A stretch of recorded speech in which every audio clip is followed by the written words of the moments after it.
Napagod. Yan. Napagod. Napagod sila. Napagod ka kahingkal.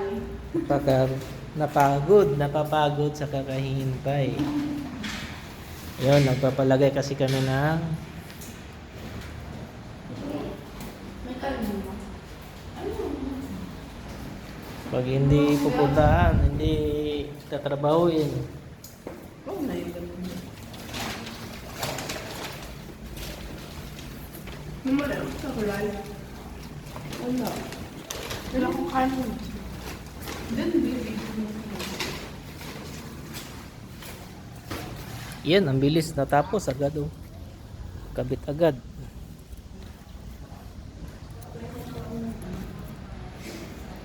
Yan.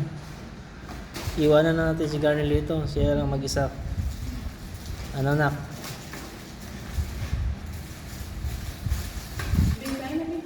Sige, thank you.